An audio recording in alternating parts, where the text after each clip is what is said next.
나오셨죠? 그러면 상민씨 쭈삐를 해서 일어나서 인사드리고 1대 인사드리고 말씀드리겠습니다. 선생님 앞에 서 계십시오.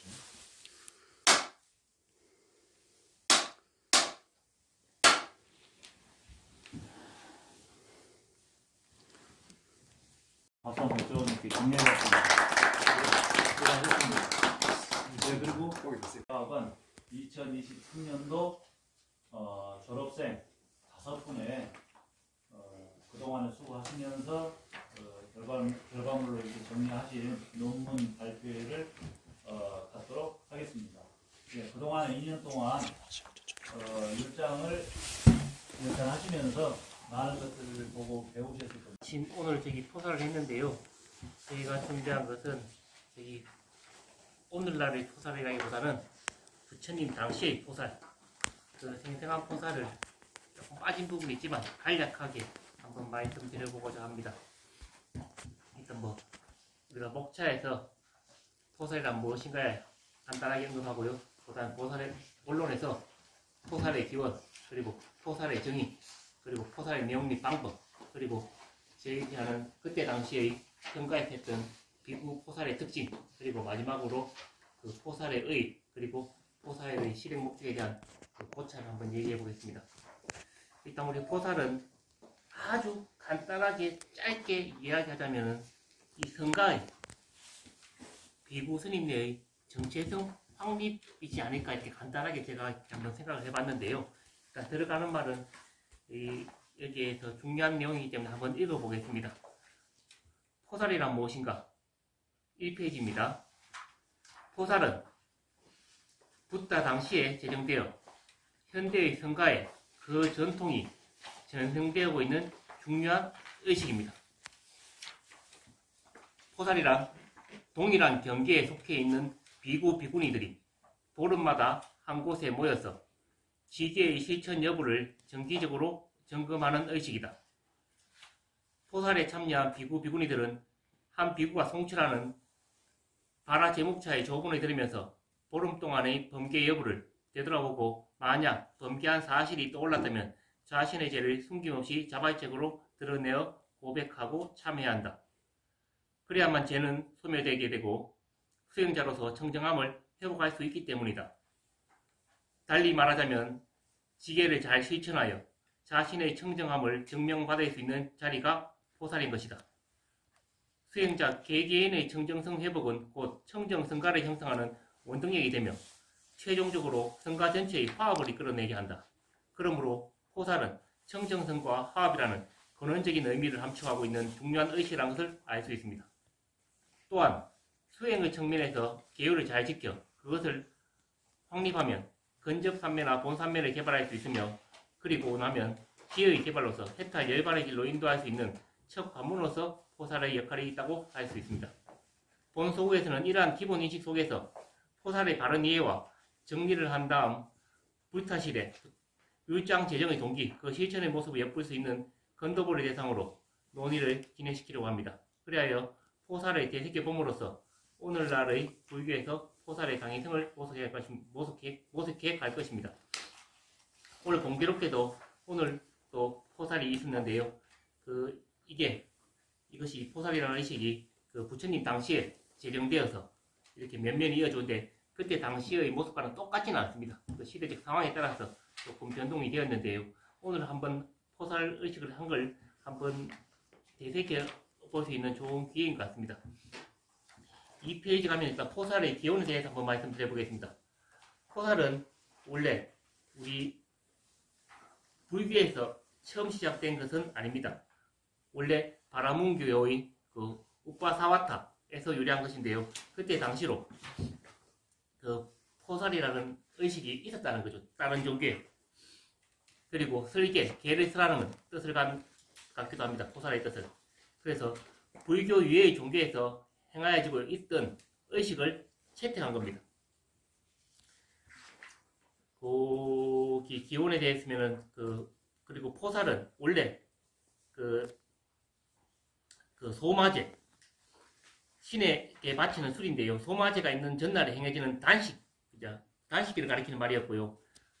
반월에 2번, 달로 헤아리는 것이 아니라 반월의 단위로 1일, 8일, 15일, 23일처럼 대체로 주일에 한 번꼴로 실시되었다. 그러니까는 예전에 그 달 계산 방식은 지금처럼 한 달이 아니라 한 달이 2번이 되는 거죠. 15일로 끊었다고 보시면 됩니다. 그래서 그냥 간단하게 하면 주일마다 한 번씩 했다고 보면 될 것 같습니다.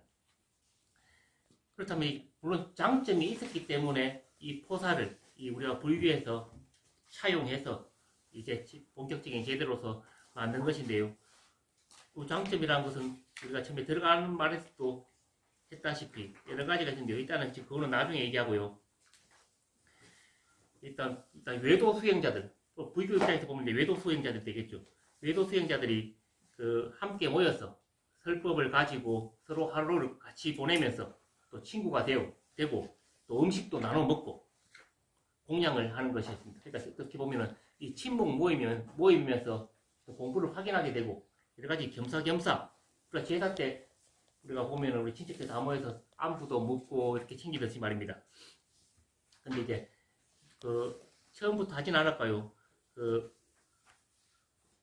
빈비사라 왕의 그 요청이 있었습니다. 그래서 부탁께서도 허락하시고 이 포살이 처음으로 이제 시작되었습니다.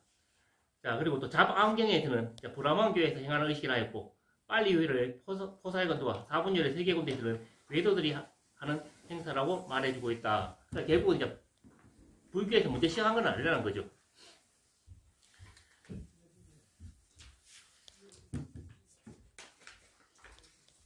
그래서 이 포살이라는 의식이 처음부터 이렇게 정립되었다기보다는 신자와 성제들이 모여 단순히 음식을 먹고 서로 간에 우대를 쌓으면서 출가 수행자와 제가 신자 사이에 친밀감을 쌓았지만 처음에는 그렇게 했지만은 시간이 지나면서 종교적 의식을 가지는 특별한 의식을 가지게 되는 거죠. 그래서 처음에는 포살이 굉장한 어떤 특별한 의식은 아니었다는 것. 그리고 뒤에 또 요청이 있었습니다. 신자들이 법을 설하여 주기를 청하였기 때문에 부탁께서 법을 설하게 되었고요. 이어서 이것이 발전하여 바라제목자를 이제 비구들에게 암송하도록 규정하고 그리고 또 절차로 포살 갈마를 실시하였고 그래서 불교 특유의 행사로 정착하게 되는 겁니다. 자, 그리고 또 여러 가지 이제 형식이 하나하나 잡혀져 가는데요.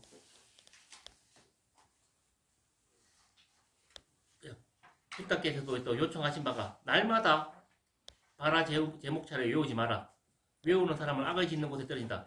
포살하는 특별한 날에만 바라 제목차를 외울 것을 이제 허락한다고 했기 때문에 이제 그때 당시로는 비구들이 반월에 3번, 8일, 14일, 15일 이렇게 바라 제목차를 외웠습니다. 그래서 한 달에 3번 바라 제목차를 암송하는 것을 말씀드리니까는 또 하나씩 이제 절차가 정해진 겁니다. 반월에 3번 바라 제목차를 외우지 마라. 그래서 반월에 한 번, 14일 혹은 15일에 바라 제목차를 외울 것을 허락한다. 포살의 특징 여러 가지를 발표하셨고 특히나 강조하셨던 부분이 우리들의 비구들의 청정이 바로 승가의 올바로 나가야 할 길이다라고. 일단 첫 페이지 보면 네. 들어가는 말에서 보면 전체적으로 잘 돼 있습니다. 책도 잘 적혀 있는데 여기 보면 밑에 근저산매하고 본산매라고 나와 있는데 이게 어떤 산매인지 그다음에 근저산매, 본산매가 내용에서 왜 계열에 들어와 있는지 이 부분이 어떻게 연결되어 있는지 내용을 본문에 찾아볼 수 없어가지고 네. 그 부분을 조금 그러니까 이 부분이 왜 본산매하고 근저산매가 이렇게 개발이 될 수 있는가에 대한 어떤 그런 방향성들을 좀 제시해 주는 게 왜냐면 이게 이 서론에서 이렇게 하겠다는 부분이 있는데 이 부분이 빠져서 논문이 조금은 이렇게 약간 어떤 걸 원하는지 잘 모르겠더라고요. 한번 읽어봤는데 그 부분을 조금 더 추가해서 보겠습니다. 그리고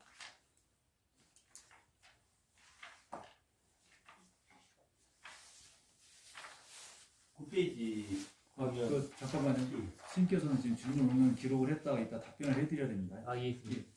페이지 보시면 일단은 본문 부분하고 그다음 인용 부분에 대한 부분이 없고 인용을 어디서 했는지에 대한 부분이 좀 전혀 보이지 않고 그다음에 나의 주장과 나의 인용들에 대한 부분들을 조금 구분이 이게 전혀 안 된 것 같습니다. 이쪽 부분에서는요.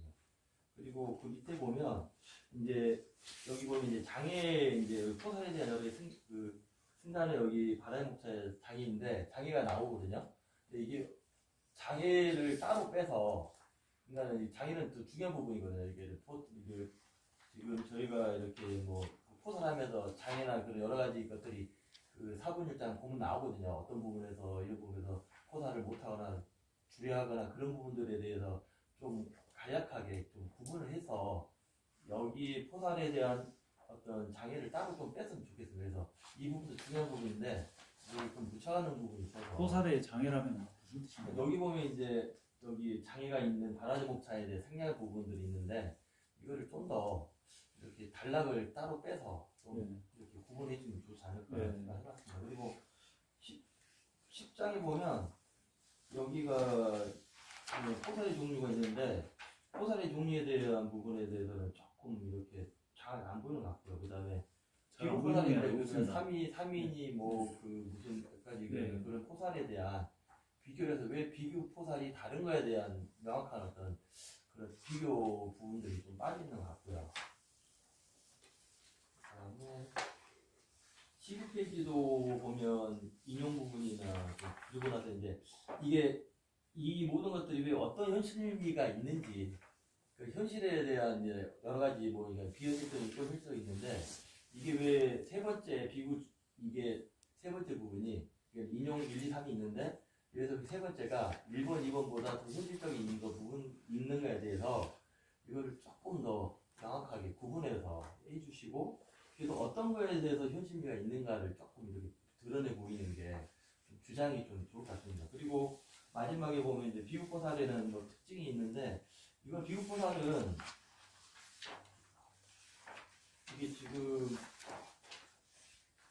계속 이거는 포살에 또 특징이 있으면 이 부분을 조금 해줘야 되는데 이게 좀 뭐랄까 이 문화를 좀 나눠서 뭐 예를 들어 특징에 뭐 어떤 특징 해서 특징해야 되는데 전체적으로 이게 좀 뭉그러져 있는 것 같아서 조금 그러면 훨씬 더 내용이 더 좋은데 그 내용들이 좀 더 드러날 수 있어서 그런 말을 이렇게 제가 예, 연구소인 그 세진 선생님께서 너무 이렇게 자세히 발표를 들으시고 질문을 하셨는데 혹시 승민 선생님 제가 봐도 느끼는 게 출처가 많이 좀 출처 부족한 것 같아서 체크하십시오. 출처. 특히 이제 뭐 경전에 나오는 거는 이제 예를 들어서 2페이지에 밑에서 두 번째 단락 포산의 외도 수행자들의 모임으로 보름 기간 중에 3번 8일, 14일, 15일 이런 거 이제 뭐 니까야라든지 그 경전에 이제 그 인용해 주면 좋을 것 같고요. 이게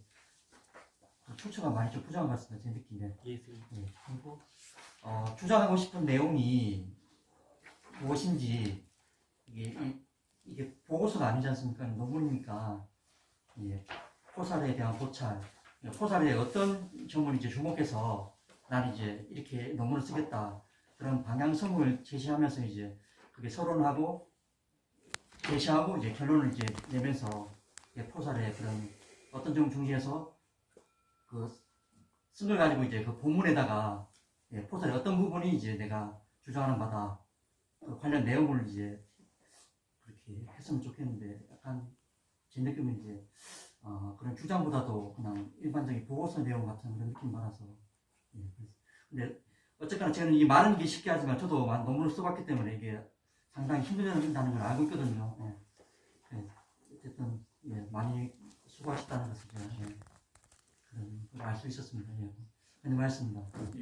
그럼 박수 한번 좀 이렇게 격려해주시고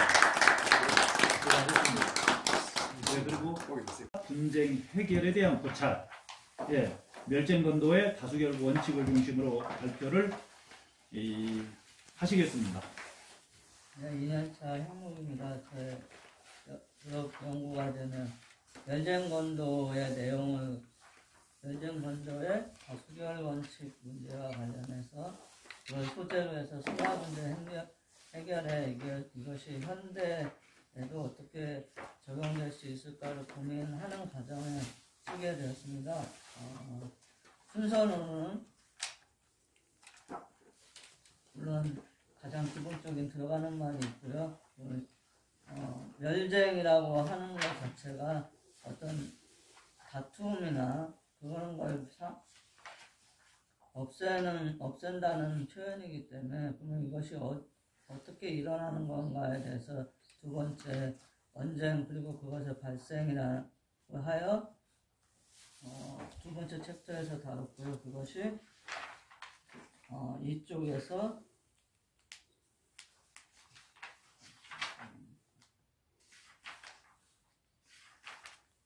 이쪽에서 5쪽까지 해서 큰 두 번째 챕터를 다뤘고요. 그러면 이것을 어떻게 해결할 것인가? 즉 멸쟁법에 대해서 가장 많이 다루어진 현전 비니와 다이너 비니에 대해서 두 개로 그 비니들이 가지고 있는 의미, 그 주제를 가지고 소제목으로 하여서 두 번째 언쟁을 어떻게 해결할 것인가, 세 번째 언쟁은 어떻게 해결할 것이라는 큰 챕터로 그 주제를 다뤘고요. 그리고 다이너 비니에서 가장 중요한 요소인 행주인이라고 하는 대상에 대해서 정의하고 그 행주인이 하는 행위가 과연 다이너 비니에 어떠한 형태를 가져가는지를 다뤘습니다. 그리고 나가는 말을 통해서 현대 우리 한국 사회의 어떤 그러니까 한국 사회뿐만 아니라 대의민주주의 제도와 지금 심가의 그런 멸쟁에 관련해서 어떠한 공통점과 또 어떠한 그 내용들을 이어갈지 고민하는 글을 썼습니다. 부족하지만 잠깐 설명해 드리겠습니다. 1페이지 보시면 1페이지에서 2페이지 초반에 들어가는 말로 하여 제가 멸쟁건도에서 주되게 나오는 다이너 비니를 이제 다룰 것이라는 약간 예시하는 내용으로 글을 좀 썼습니다. 그리고 두 번째 2페이지부터 5페이지까지 언쟁 그리고 그것의 발생, 즉 언쟁에 대해서 가장 유명한 그리고 가장 규모가 있다고 하는 4분율, 5분율, 그리고 식속률, 그리고 마하승기율을 해서 이 언쟁에 대한 개념을 어떻게 잡고 있는지에 대해서 좀 다뤄봤습니다.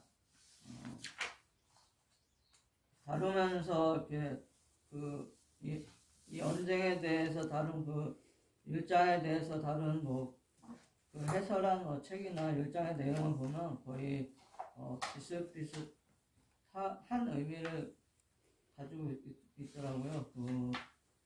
그건 이제 한자로 번역하면서 그거를 이제 상언쟁, 언쟁, 투쟁사 이런 용어를 쓰면서 단어의 차이는 있으나 사실은 그 의미를 보면 의견의 차이점이랑 말다툼이라는 게 이제 주로 다루는 주제라고 할까요? 그러니까 언쟁을 규정하는 주제라고 볼 수 있었고요.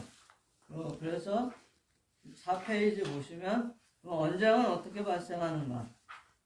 일장들에서 다루는 내용을 보면 논쟁의 원인이 6가지가 있고 선하지 못한 3가지, 선한 원한 3가지 이 모두를 합친 12가지로 발생된다고 합니다. 그래서 그 내용에 대해서 제가 4페이지에서 5페이지에 걸쳐서 약간의 그 일장의 내용과 해설서 이런 것들에 대해서 거기서 다룬 내용들을 좀 첨가를 했고요. 그러면 이 발생된 언쟁을 어떻게 해결할 것인가? 1장에서는 크게 특히 빨리율 같은 경우는 현전 비니와 다이너 비니라고 하여 그 2가지 방법으로 해결을 한다고 합니다. 그런데 이 다이너 현존 비리의 전반적인 의미를 살펴보면 이 쟁사가 붙은 당사자 혹은 쟁사가 붙은 당사자 집단을 서로 대명케 해서 시비를 판단하게끔 한다고 합니다. 그거에 대한 해설을 내용을 좀 썼고요. 그러고 나서 9페이지부터 12페이지까지 다이너비니의 그 양상, 다이너비니가 어떠한 내용을 갖고 있는지를 좀 우선 다뤘습니다. 그리고 12페이지에 들어가서 그러면 이 다이너비니가 어떠한 건지, 그 다이너비니에서 많이 다뤄지는 그 다이너비니를 행할 때 책임지고 있다고 하는 행주인에 대해서 설명을 좀 넣었고요. 그 행주인이 어떤 역할을 하는지를 적어봤고요.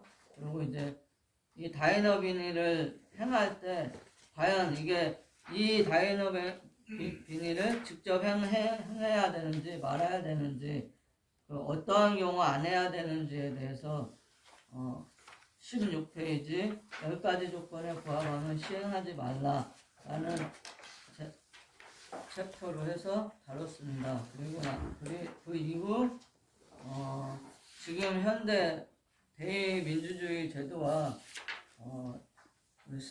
현재 승가의 모습이 율장에 따르는 율장에 의거해서 과연 여법하게 분쟁을 해결을 하고 있는지에 대한 고민을 사실은 좀 더 강화해서 썼어야 되는데 일단은 시간상의 문제도 있고 해서 살짝만 끝에 마무리를 지었습니다.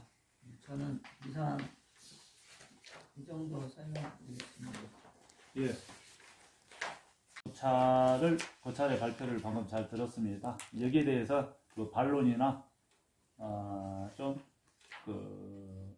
어떤 보류 이러한 부분들이 있으면은 개선해야 될 부분들이 있으면은 좀 이렇게 논평을 해주시기 바랍니다. 자, 논평하실 분 계시는가요? 예, 그 연구생 세준씨에게 좀 해주시겠습니다. 장목수님 좀 기록을 하십시오. 나가는 말 19페이지 전체적으로 네, 19쪽입니다. 전체적으로 이거 잘하고 전체적으로 다 하셨는데 여기 보면 비민주주의 제도라는 말이 있고 그다음에 우리 현대사 민주주의 있는데 공무원에서 실질적으로 좀 이런 부분들이 좀 달아져야지 그래야지 이 대의민주주의가 이런 그 지금 여기 행주로 그다음에 대의민주주의와 행주와 그다음에 팀의 주장을 해서 이렇게 그런 부분들이 이렇게 결정을 할 수 있는 그런 구조로 이렇게 가면 되는데 그 내용들이 좀 전혀 안 담겨 있어서 조금은 이렇게 비교할 수 있는 좀 이제 그 팀의 행정법이 결정을 어떻게 갈 수 있는가에 대한 어떤 비교, 그다음에 여러 가지 할 수 있는 그런 부분들 좀 넣으면 본론에 좀 넣으면 훨씬 더 좋은 부분이 되지 않을까 생각합니다. 이상입니다. 예, 영수님 잘 들으셨습니까? 예. 예, 또 다른 분 이렇게 논평하실 분 계시는가요? 예, 그만큼 논문이 잘 됐다는 뜻이기도 할 겁니다. 그러면은 저기 상민 선생님께서 좀 이렇게 좀 하나 좀 짚어주십시오. 그 출처가 있지 않습니까? 예를 들어 16페이지 다른 부분도 마찬가지로 잠깐만요. 16쪽 예. 보도록 하겠습니다. 그 각주 57번하고 예. 59번, 60번 이런 거 있지 않습니까? 네. 이 페이지 수가 이게 전혀 안 나와 있더라고요. 그냥 쫄라박가, 멸종의 다발, 이건 범위가 넓은 부분 같은데 몇 페이지 이런 거 밝혀주는 게 좋을 것 같고요. 제가 좀 이게 승가 혼쟁 행결에 대한 고찰을 이거를 어디서 보신 것 같죠? 근데 이거 제가 이거 공부를 안 해서는 모르는데 좀 간략하게 주장하는 바가 무엇인지 예. 이 내용이 제가 이해가 안 되는데 예. 이걸 좀 승가 혼쟁 해결에 대한 고찰 또 방법을 제시하는 것인지요. 근데 사실은 네, 잠깐만. 상민 선생님 말씀 좀 더 듣도록 하겠습니다. 네, 그죠. 이게 그러니까 아까 승민님도 마찬가지지만 이제 자기 주장이 있으면은 네. 거기 딱 그게 포커스 맞춰서 이제 딱 이렇게 전개해 나가는 게 논문이라고 생각하는데, 예, 그게 이제 뭐 정의라든지 뭐 이렇게 네. 그런 주장보다도 다른 부분에 이제 신경 쓰면은 막 번잡해지고 그런 것 같아서 그런 느낌 받았습니다. 제가 참 개의 현대적 고찰에 대해서 발표를 듣도록 하겠습니다. 예, 시작하시죠. 안녕하세요. 지금이라고 합니다. 저는 그 불상생계의 현대적 고찰을 한번 논문을 써봤습니다. 목차로는 들어가는 말이 있고, 본론 1번 불교 의미와 생명과 2번 불상생계의 기본 개차, 3번 불교 계율과 현대 유리학의 이해, 3. 나가는 말로 이렇게 해보았습니다. 들어가는 말로는 여러 가지 그 네이치카스 뭐 이런 분들 뭐 이렇게 환경오염이나 생태주의를 주장했던 분들의 이제 그 부분을 좀 앞에 썼고요. 제가 이제 이 논문을 통해 이제 이야기하고자 한 것은 불교의 계율과 현대적 생명관이 자신의 생명과 이 지구에 살아 숨쉬는 많은 생명체에 대한 소중한 배려와 존중, 그리고 환경을 생각하며 참다운 행복으로 가는 길이 무엇인지를 고찰하는 시간이 됐으면 하는 바람으로 이번 논문을 통해 좀 공부를 해보고자 했습니다.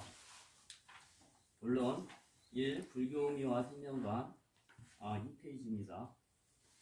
불교의 가르침은 크게 개화율, 인간구의 법칙이고 행복과 불행이 결정되는 이 법으로서는 지침이 기라하면 기의 토대에 의해서 순간을 운영하고자 제정된 인위적 규범들을 율이라고 한다. 거칠게 비교하면 기는 윤리에 해당하고 율은 법에 해당한다.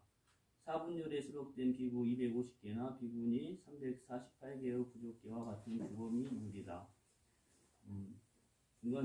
중간에 읽어보면 불교윤리에서는 다른 생명체의 목숨을 해치는 것을 가장 금기시하고 불살생의 지침을 준수하려고 할 때 선행되어야 할 것은 생명이 무엇이고 인간이 무엇인지 그 의미와 범위를 확정하는 일일 것이다.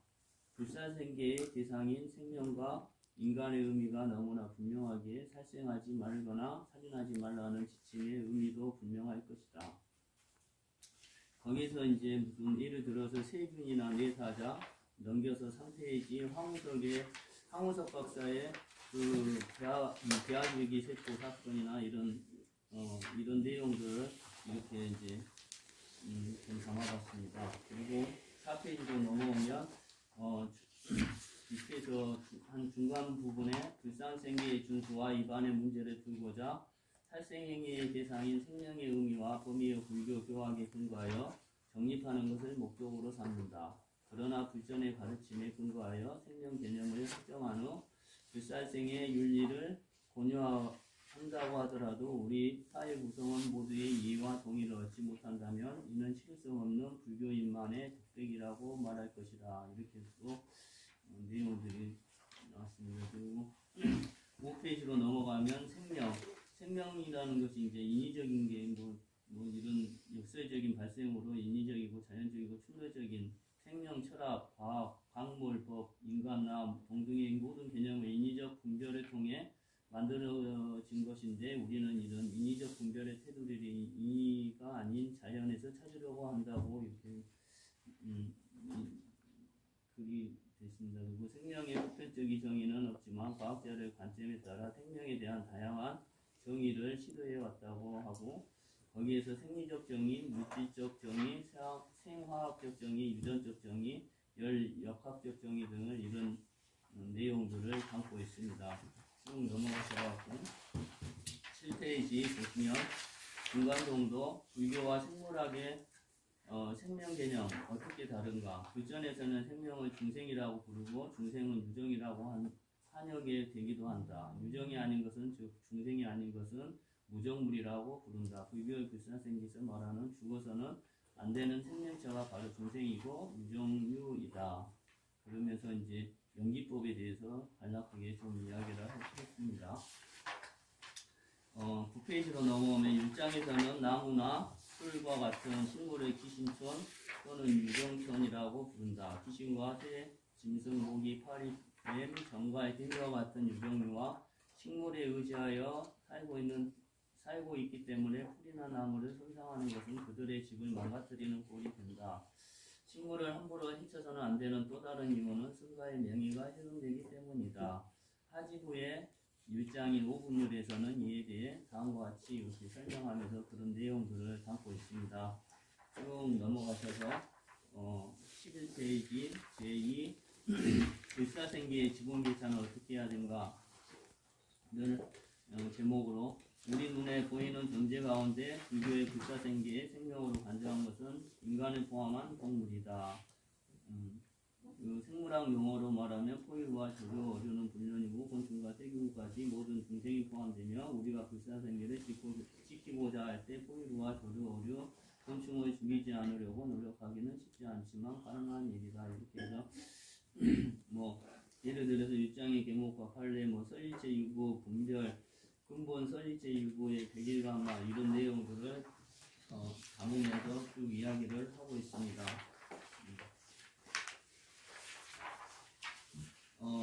제3 불교 계율과 현대 윤리학의 이해를 제목으로 마지막으로 이제 본론에서 이야기를 하고 있는데요.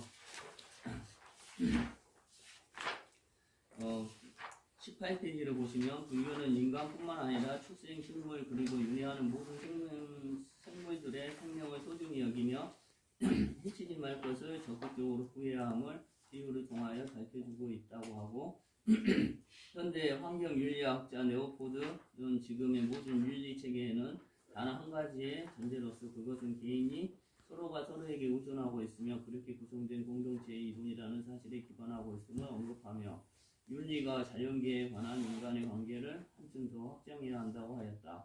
현대에 들어 동물권, 생물, 중립적 윤리설 등 다양한 윤리학이 제기되기도 있는데 불교 경전에서는 이미 이러한 윤리학들의 초기 경전에서부터 제시되어 있었던 것이다. 궁극적으로 불교는 현대 윤리학의 견해를 초월하는 윤리관을 제시하고 있으며 이는 불교의 초기 불교부터 대승불교 전반을 포괄하는 보편적 설명임을 알 수 있는 것이다. 이제 나가는 말로는 현대는 생명이기의 시대이고 그렇기 위해서는 여러 가지 이제 불교의 연기설이나 이런 생명과이나 과학의 현대의 과학이나 이런 내용들을 접목해서 이제 이야기를 하고 있고 19페이지 실상에 여실직연하여 생명의 절대 존엄성을 실천하는 것이 부다의 가르침이고 환경의 다양한 윤리는 더 이상 새로운 주제가 될 수가 없다고 합니다. 그러면서 끝으로 이야기하면 우리는 무한한 욕망과 소비를 줄이는 소욕주욕에 개인의 수행을 넘어 생태계를 파괴하는 파괴를 막고 지구를 보존하는 정신으로 확장되어야 되며 소박한 삶의 종교적 청비를 넘어 지구를 살리는 위대한 실천이 있어야 될 것이라고 보고 있습니다. 네, 이렇게 논문의 내용을 요약해 보았습니다. 이상입니다. 예, 지은 스님께서 불살생계의 현대적 고찰에 대해서 이렇게 좀 시간을 아주 정확하게 잘 맞추셔가지고 해주셨습니다. 여기에 대해서 불살생계의 현대적 고찰에 대해서 방금 발표하신 그 부분에 대해서 좀 논평하실 분 좀 이렇게 해주시기 바랍니다. 예, 연구생 최진 스님께 좀 해주시겠습니다.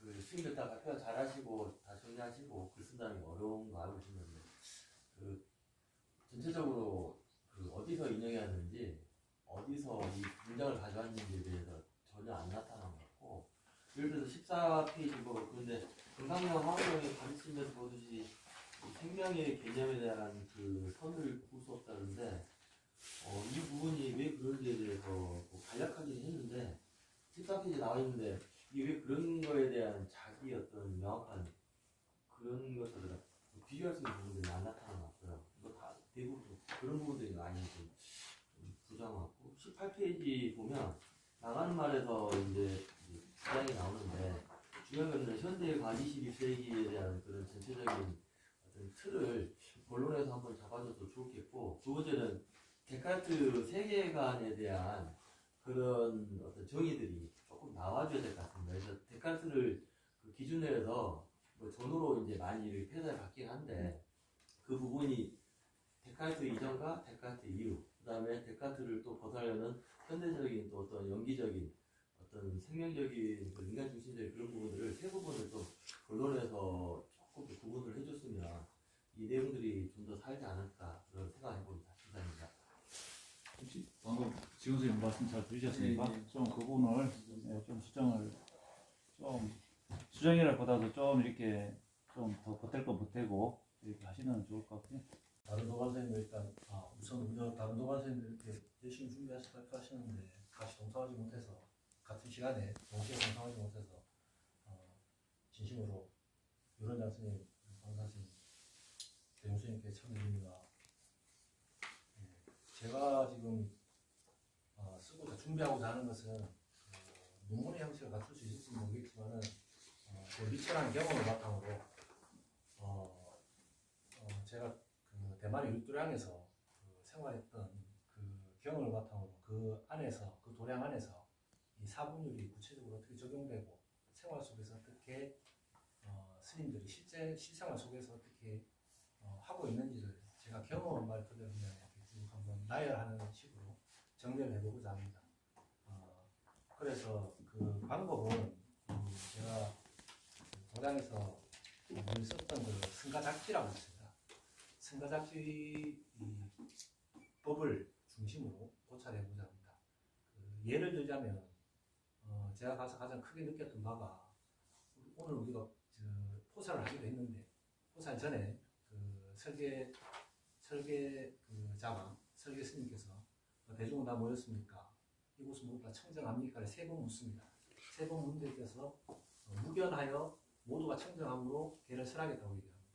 근데 저는 예전부터도 그 대만에서 실제로 이 포사를 하기 전에는 그 부분에서 상당히 의구심을 많이 가졌거든요. 근데 아무도 그것을 설명을 잘 못해 주시더라고요. 나는 분명히 지금 흠결이 있고 나는 거기서 그러면은 청정하십니까? 물으면 손을 들고 나는 청정하지 않습니다. 라고 얘기해야 되는 거 아닌가. 그랬는데 거기에 대해서 이제 명확하게 답변을 이제 못 해주셨습니다. 제가 물어본 스님들에 있어서. 근데 그게 사실은 보면 그 실제로 그 대만의 그 율도량에서는 포살하기 한 1시간 전부터는 모든 대중들이 각 방으로 움직이면서 참여를 하고 다닙니다. 스님들이 다니면서 내가 이 보름 동안 이러이러한 부분에 있어서 잘못을 했고 그래서 참여를 구합니다. 청정 비구를 찾아서 1인의 비구나 2, 3인의 비구를 찾아서 참여를 실제로 하고 그래서 청정을 회복한 다음에 포살장에 들어가기 때문에 모두가 그 청정합니까라는 물음에 당당할 수 있는 거죠. 어떻게 보면 되게 간단한 건데 그런 것들이 저한테는 이 비구를 스스로 실제로 당당하게 해주는 것이 별 것이 아니다. 그런 것들이 보통 보면은 다 이 승가작지 안에 다 들어가 있는 부분들입니다. 그러니까 그 참여의 방법, 간단한 참여의 방법과 내가 저지른 어떤 범죄가 어떻게 회복되는지에 대해서 뚜렷하게 적혀져 있거든요. 그래서 제가 이걸 한번 여기 이 서문을 잠깐 소개해드리면은 그 개는 지지와 작지가 있다. 우리 왜 초반에 그 개율을 배울 때 했지 않습니까? 지지개와 작지개가 있다. 지지의 측면과 작지의 측면이 있는데 이 서문을 읽어보면 지지는 소극적인 부작악법이다 이렇게 나옵니다. 소극적으로는 그냥 악법을 짓지 않는 개를 범하지 않는 것을 말하고 적극적으로는 작지가 바로 적극적인 의미인데 적극적으로는 행선을 의미한다 이렇게 나옵니다. 적극적으로 선을 행해서 비법을 소위 말해 보완시키는 비법에서 그러니까 청정을 회복시키는 기능을 담당한다 이렇게 나와 있습니다. 그래서 이렇게 살면서 이렇게 제가 직접 살면서 경험했던 바에서 요 승가작지를 기준으로 제가 생활한 바에서 이렇게 정리를 해서 한번 정리를 해볼까 그렇게 생각을 하고 있습니다. 참고로 하나만 더 제가 경험해서 말씀드리면은 제가 도량에서 맹장이 터져가지고 야간에 12시가 넘어서 한번 응급실에 실려 나간 적이 있습니다. 근데 실려 나오고 있는 와중에 제가 고통스러워서 배를 잡고 막 몸을 구르고 있는데 그 와중에 윤화 선생님이 달려오셔가지고 저한테 무슨 말씀하셨냐면은 외출 그 작법을 해야 된다고. 저한테 가사를 씌우시고 힘들겠지만 나한테 하고 가라고 그 얘기를 하신 기억이 아주 뚜렷하게 납니다. 그러니까 이게 때 아닌 때 마을에 나가지 말라는 계율이 있지 않습니까? 그래서 꼭 12시가 넘고 그러니까 그 해가 동뜨고 해가 뜨고 정오가 되온 이후에는 어떻게든지 이 일종을 밖으로 출문을 하게 되면 반드시 그 작법을 하게 되어 있습니다. 내가 어떠한 사유로 외출을 합니다. 라고 1인에게만 말을 하면 그 허물이 없어지거든요. 이제 크게 어려운 것이 아니라 정말 간단한 건데 그런 청정을 회복하고 청정을 유지할 수 있게 하는 간단한 것들이 이 안에 다 있습니다. 실제로. 그래서 요걸 한번 소개를 해드릴까 합니다. 예. 이상입니다. 예, 그 제목이 책 제목이 상용 승가 작지입니다. 예, 승가 작지 이 부분이 우리 승가의 율정이라고 하는 거의 대부분의 갈마법이지 않습니까? 근데 그 논문의 주제로는 너무 광범위합니다. 방금 스님께서 그 포살하기 전에 청정성을 묻고 본인 스스로 어떤 남의 청정이 아니고 내 스스로 청정성을 회복하기 위해서 발로 참했죠. 이러한 부분을 한 부분을 가지고 정해가지고 이렇게 하시든지 아니면 그 부분을 번역을 하시든지 지금 전체적으로 다루시다 보면은 그 양이 제법 될 것 같고요. 그래서 방금 아주 그 어떤 경험으로 얻어진 좋은 생각들을 이렇게 정리를 해주시면은 굉장히 유론에도 그 어떤 도움이 많이 될 것 같고요. 방금 이렇게 성준 씨께 이렇게 말씀하셨는데 이 부분에 대해서 좀 이렇게 논평하실 분 계시는가요? 그러면은 지금 법성 스님께서 지금 참석을 못 해주셨는데 부득이하게 참석을 못 하셨습니다. 예, 코로나 이 감염으로 인해 가지고 부득이하게 참석을 못 하셨는데 유른자 선생님 총평에 앞서 가지고 그 상민 스님께서 물론 다 아시겠지만은 상민 스님께서 이렇게 일단은 논문을 박사 논문까지 이렇게 있으신 상황에서 어찌 보면 이제 저보다 더 이렇게 자세히 잘 아시고 이렇게 딱 정리를 하실 수도 있고 그런 부분이기 때문에 이런 총평에 앞서가지고 상민 스님 좀 이렇게 좀 간단한 좀 총평을 좀 해주셨으면 좋겠습니다. 오늘 듣고 그런 부분들. 전반적으로 제가 느낀 감정은 이제 논문이라는 것은 일반 보고서와 다르니까 내가 주장한 바가 뭐다 하면 이제 거기에 맞는 내 주장과 맞는 내용을 이제 경전에서 인용한다든지 관련 내용 물론 뭐 정의하는 것도 필요하지만 이제 그 정의라든지 이런 내용은 좀 줄이고 내가 주장하는 바와 관련된 내용을 이제 많이 인용하면서 특히 각주 부분에서 그 인용에도 좀 신경 써서 인용 출처를 밝히고 물론 인용 출처 명시하는 방법도 그 방법이 있으니까 그 방법에 따라서 출처를 그렇게 명시하시면 좋을 것 같습니다. 오늘 그 계속 논평에 그 상민 스님께서 중요한 부분들 이렇게 요소에서 이렇게 지적을 해주셨는데 참 많은 도움이 된 것 같습니다. 상민 스님께 이렇게 감사를 드리고요. 끝으로 쌍계사 유학 승가대학원 원장이신 진윤 스님의 그 좀 총평을 듣도록 하겠습니다. 지금 저도 지금 법성 선생님께 이렇게 준비가 도착이 지금 저한테는 제목 없습니까? 예. 그 스님께 드린 거 하나 있는데 팔경법 뭐 현대적 고찰인가 모르겠습니다. 제목을 제가. 활경법에 대한 부분이었죠. 예. 짧지 않은 시간 우리 졸업생 선생님들께서 준비하신 논문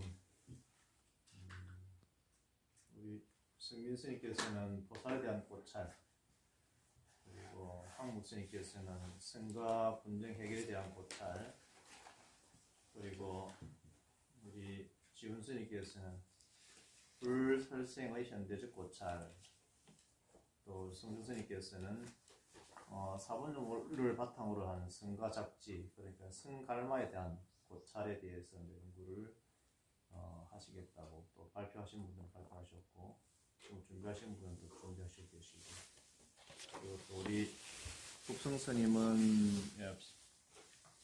비구니 탈용법과 도단에 대한 고찰 안자 발표하실 건데 국성 스님은 부득이하게 코로나 사정으로 인해 가지고 참석하지 못하셨습니다.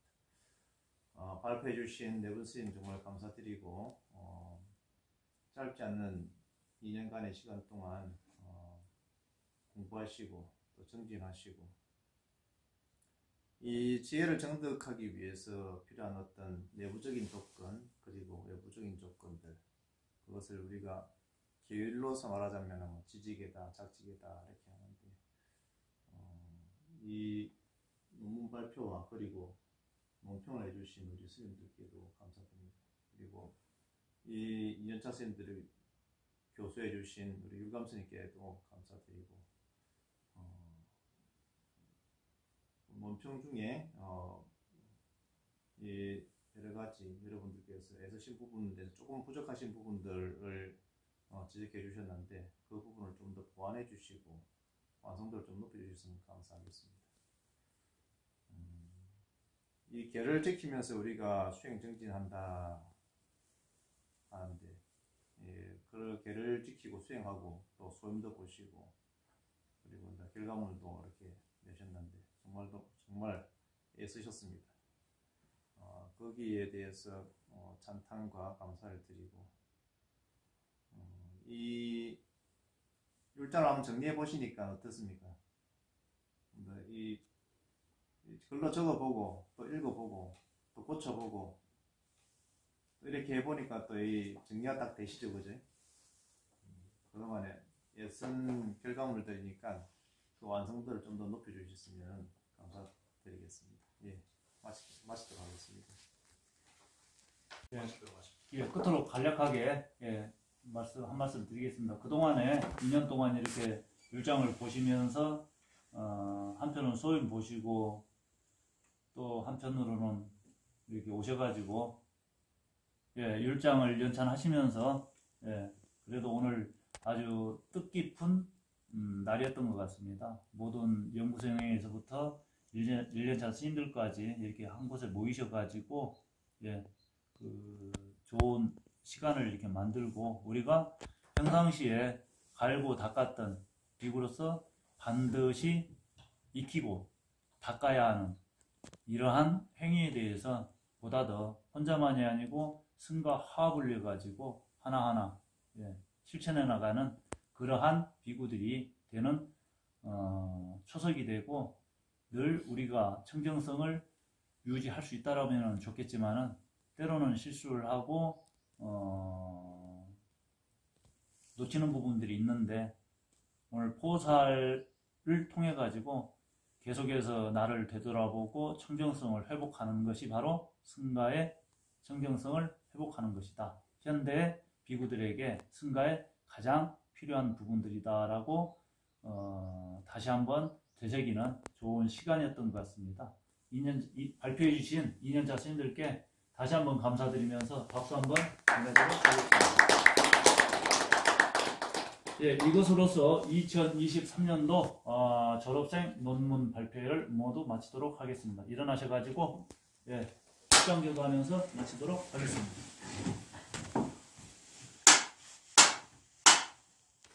고생하셨습니다.